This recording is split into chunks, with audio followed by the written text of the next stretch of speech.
Hi, it's Tommy, and we're still continuing the book of Explorational Journeys, Part 1, Self-Help Guide, and we're still on the journey of courage is about letting go of fear. So we're on to our next activity part now, is taking action with courage. So activity 7 is step-by-step bravery.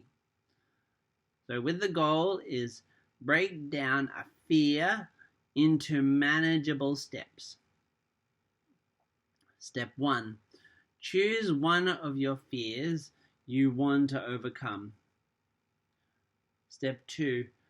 Write down 3 small actionable steps you can take to confront this fear. Step 3. Commit to completing one step each week, reflecting on your progress as you go. Reflection.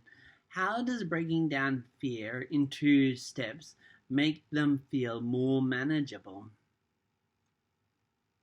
So yes, it is important to make your step-by-steps bravery, and it's not so overwhelming as it is if you tackle the whole thing at once. So don't forget to click subscribe and like at the bottom, and I hope to hear from you soon.